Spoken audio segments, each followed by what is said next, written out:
Mr. Gigi.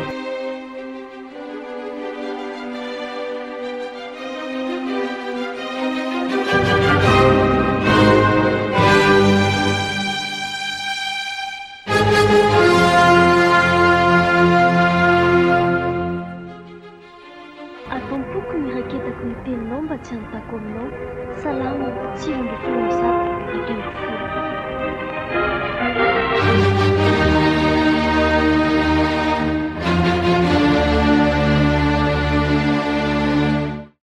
Orneny avy malakise izarako fahasoavana. Iny ty fahasoavana zarainao anaka?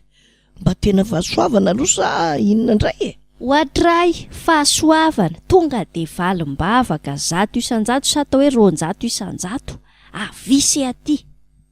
Inona ary zato lazain'ity zanako? Manana namana tena hafakely zay ary niny a? Namana hafakely mihitsy nanoro azy zavatra hafakely le izy. Tantarao aloha enona fa sao de hafakely manahoana zany? Spesial hoa. Ty indray tonga de valim-bavaka sady tsotra nefa hono mahomby a. Any amin'le fianaran'le ankizy namako ty le izy no miseho. Liana ve neny de hoany koa tsika sineny.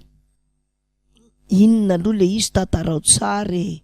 Any am-pianarany le izy no miseho?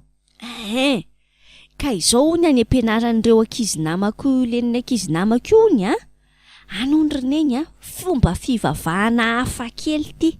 Ary tena fomba fivavahana tsotra nefa hono mety mahomby mihitsy a. Fa izao le izy misy faty zany hony any a.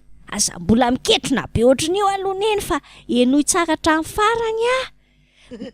Ka ny ianao hafahafa sa adiko inona? Ineny koa tsy maheno akory de lazaina fa hafahafa. Misy faty hony aho a. De izao ange hony neny mandeha misesie hony ry zareo ray kilasy a. De manindry an'le faty hony de sady miteny ny zavatra irinao mafy indrindra. Avy de tanteraka. Ahoana tsara hoe anaka? Zany hoe le faty zany tsy nalevina? Itony le tehirizina? Ka izay le izy le tehiriziny reny le izy de mandalo eo daholo zany ny olona de mikasoka kely eo. Ka izao mazava amiko hoe maninona ny olona ny mbola manao famadihana ary neny a. Fa itsika moa de tsy manao an'izany fa itsika ty koa maninona raha mba manao kely. Ninona zao mifaty antoka an'izay mikitika an'izany. Rehefa le mangingina iny fa mety ho afa-baraka raha misy mahita antsika sineny a. Fa izao ndao tsika sineny mba handeha any mangingina any. Sa ve rehefa le misy mandevina iny tsy mety angela izy raha tsy olona tena mpivavaka be aloha le kitiany le faty da atao mpivavaka be aloha de kitiany iny a. Ka fotsiny roneny a. Enao ty anaka, zany ve de mba ahoana? Izy a rehefa matiko, inona koa zany hoe mikasika faty zany? Tsy mety mihitsy ane zany e. Tena tsy araka ny sitrapon'Andriamanitra fotsiny zao zany, ary faran'izay tsy tokony atao. Zany finonompoana zany ihany no mahavoan'ny malagasy. Zany verineny, inona roneneny kio tsy andramana aloha de zay vao hita eo hoe ahoana fa ndao aloha mba hanandrana ny endry kely ihany re mandeha fotsiny tsika se. Ka tsy hanao an'izany mihitsy tsika fa tsy sitrapon'Andriamanitra zany e. Fa nga misy mamaly vavaka fa tsy Andriamanitra, kinona ny antony ikasiako faty? Mba hivavahana? Na ataontsika hoe Andriamanitra ary ny hivavahana, fa kasihana le faty, nahoana ny ikasika faty? Nefa Andriamanitra velona ny hivavahana. Le teny eo amin'ny Apokalipsy 2:20 anaka ny tokony ho zava-dehibe. Apokalipsy 2:7 izay. Zao le tapany farany ao, Andriamanitra ihany no hivavao.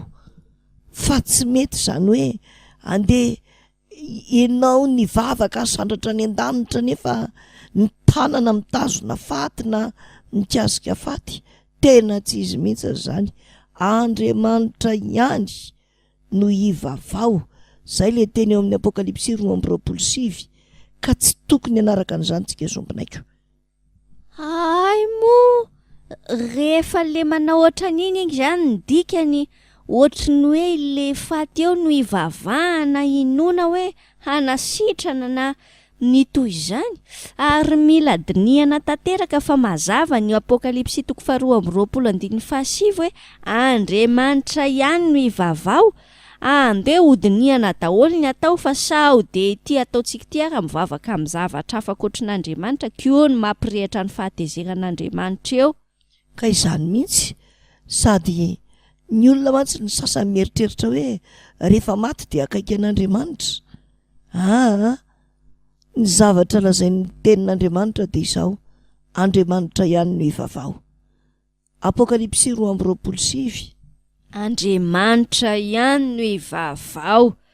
De dinio tsara ny ataontsika fa zany ny apokalipsy 2:27 ndrao de mivavaka amin'ny tenantsika, amin'ny hazo, amin'ny tsy fantatra isan-karazany fa tsy le ten'Andriamanitra velona, Andriamanitra ihany no ivavao. Apokalipsy 2:27.